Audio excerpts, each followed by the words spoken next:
Só voltando ao tema, nós temos uma. Eu queria que você fizesse uma avaliação sobre o problema da trajetória do Luiz Carlos Prestes. Você descreveu aqui o gigantesco erro tático que foi o Levante de 35. O Prestes, ele vai ter depois uma trajetória curiosa, né? Ele foi o homem mais perseguido durante a ditadura militar, talvez toda. Ele se manteve escondido durante os 20 anos. E depois... Fugiu. E a gente tem uma situação em que, quando ele volta, ele tenta romper com a burocracia stalinista. Como é que você avalia essa tentativa do Prestes quando ele escreve a chamada Carta aos Comunistas? Bom, nós sempre temos que considerar a trajetória das pessoas, né? Finalmente, né, como disse Marx, a história é feita pelos homens, né? Ela não é feita por um ser misterioso, abstrato, um extraterrestre. Então, é importante levar em consideração, numa determinada medida, logicamente, a personalidade das pessoas. Quem são elas? Então, Prestes, antes de ser comunista, o Prestes comunista é a pior fase da vida do Prestes. Infelizmente, a maior parte da vida dele. Ele foi um grande herói nacional, né? O tenente, o capitão Luiz Carlos Prestes, que comandou a coluna Prestes, é uma figura gigantesca na história nacional. Tem que ser lembrado por todo mundo. Não vamos fazer aqui, né, o papelão que fazem aí a esquerda pequeno-burguesa com a seleção brasileira, né? Onde o melhor jogador da seleção é execrado por eles, por motivos ideológicos. Prestes se transformou num stalinista, mas nós aqui, seria uma coisa muito indigna do marxismo não considerar o Prestes da coluna Prestes, né? É uma figura histórica brasileira muito grande. Infelizmente, isso daí não... Graças ao stalinismo, isso aí não deu em nada, né? Bom, o Prestes é uma pessoa também que, embora ele fosse o secretário-geral do PCB, ele vivia muito afastado da vida do partido, né? Então, muita coisa que o partido fez, a gente tem que considerar que o envolvimento dele era relativo, né? Ele não era o verdadeiro dirigente do partido. O pessoal que foi para o PCdoB dirigiu o partido durante anos, porque o Prestes sempre viveu, com exceção do período que ele foi senador, até o momento que ele foi cassado, ele sempre viveu na clandestinidade.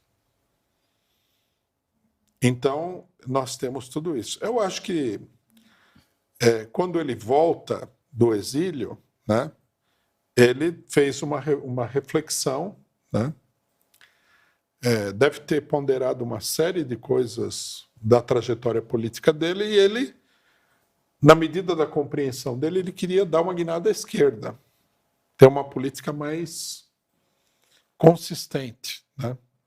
Quer dizer, no final das contas, ele estava rompendo mesmo com a burocracia soviética.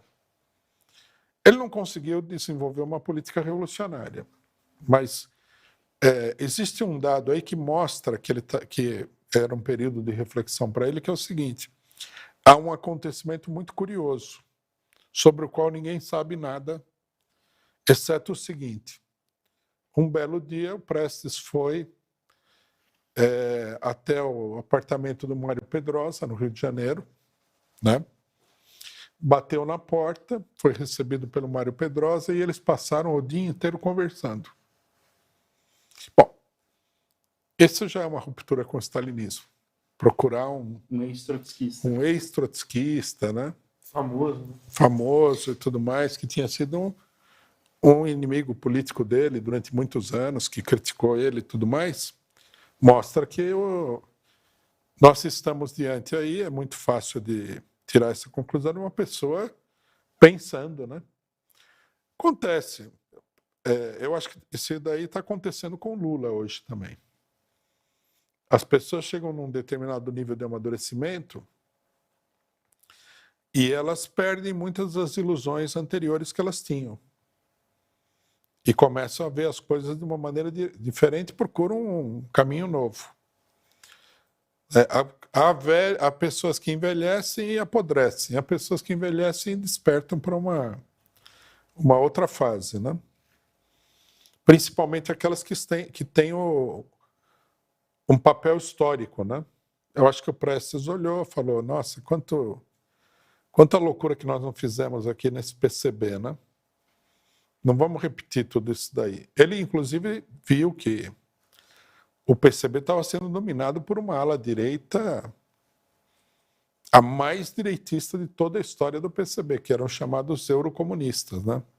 Que eram velhos stalinistas convertidos a democratas imperialistas. Você imagina que tipo de gente que não é isso daí. Então, você diria que eu queria que você... Eu fico curioso porque, assim, o Prestes, ele tem essa dualidade, por assim dizer. Ele foi... ele talvez seja a figura mais revolucionária, propriamente, da história do Brasil, que é esse estilo meio Fidel Castro, assim, que ele tem. Muita gente diz, inclusive, que o Fidel Castro teria se inspirado nele para organizar a guerrilha do Araguaia, da guerrilha da Serra Maestra. E ele tem esses momentos do Prestes soldado do Partido Comunista, que, apesar de ser uma coisa nojenta, até tem lá seu... Você até vê que ele era um militante, uma pessoa que seguia a orientação, era uma pessoa firme. Você considera que o Levante de 35... ele é tanto um erro do stalinismo quanto uma tentativa do Prestes de fazer a revolução? Bom, Prestes eu acho que foi envolvido numa trama política da qual ele não tinha consciência, que é a seguinte. O stalinismo, em 1935, está no ponto mais baixo da sua trajetória.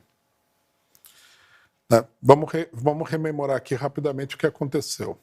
Em 1927, a política direitista do stalinismo, que o stalinismo começa com uma política direitista, depois passa para uma política ultra-esquerdista e depois volta para uma política direitista, tinha levado a uma catástrofe política na China, né? O Partido Comunista Chinês, graças à política equivocada do stalinismo, tinha sido varrido do mapa, praticamente. É daí que vai surgir a lenda da Revolução Camponesa, né? Porque o partido foi tão duramente golpeado que eles tiveram que partir para o campo para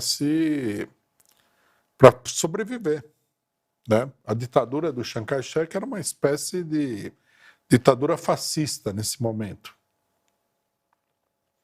Bom, esse fracasso foi terrível. Aí o que acontece? Como bom pequeno burguês, centrista, né? O stalinismo não é guinada à esquerda. Só que a guinada à esquerda não é equilibrada. É um movimento pendular, né? Aí o que acontece? Eles começam com a política de classificar todo mundo como direitista, eles são os maiores revolucionários de todos, etc. e tal.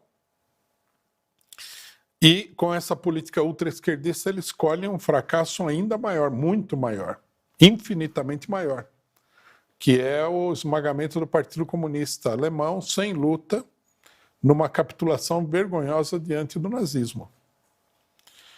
Isso é em 1933. Então, por aí dá para imaginar, né, como a situação dos partidos comunistas era periclitante em 1935. Então, Stalin, vendo aí o Prestes, né, um militar, uma pessoa com influência nos meios militares, fala, e se nós obtivéssemos aí um grande sucesso no Brasil? O que motivou o Levante de 35 foi isso daí. Necessidade do Stalin de limpar, né, a própria cara diante dos fracassos que ele tinha provocado, colhendo aí um resultado, uma vitória fácil. Só que, logicamente, isso daí nada mais era do que uma outra política irresponsável e criminosa. Bom, o Prestes, a hora que ofereceram para ele de comandar aí um levante militar no Brasil, ele logicamente aceitou. Ele já tinha feito mais de um, né? Por que não fazer um terceiro? Ele achou que ia dar certo, que a situação era a mesma. Ele não tinha noção da mudança na situação política. Então ele embarcou nessa política. Embarcaram todos, né? A Olga Benário, que era uma dirigente da Terceira Internacional, veio para cá. O alemão lá, o que foi brutalmente torturado por Getúlio Vargas e tudo mais. Todo esse pessoal achava que, né? A ideia do stalinismo era porque tinha Isso aí podia dar certo. A ideia do stalinismo era porque tinha o Prestes, aqui daria certo. Ou poderia dar. Ou poderia dar. Eles arriscaram, né? Isso aí é típico do stalinismo e da pequena burguesia em geral. Eles acabaram com o movimento operário no Brasil na tentativa de conseguir um sucesso para mostrar para os outros que eles não eram tão ruins como todo mundo na época estava pensando que eles eram. É como você fazer um all-in com uma mão de um 2 e um 7, né? É um blefe. Não era bem um blefe, era uma... Vamos tentar, aqui que a gente perde. O movimento operário no Brasil vai ser destruído, para nós... Que se exploda. Se exploda. Isso é típico, né, do stalinismo. Então ele foi engambelado. Ele foi engabelado.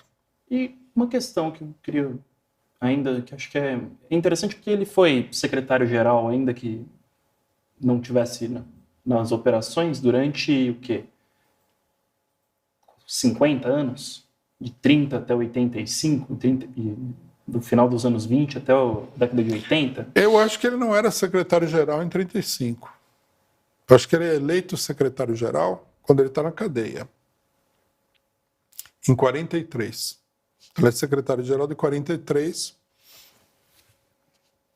até a ruptura, que é na década de 1980. Quer dizer, ele é o principal dirigente do PCB na história do PCB de conjunto. Sem dúvida.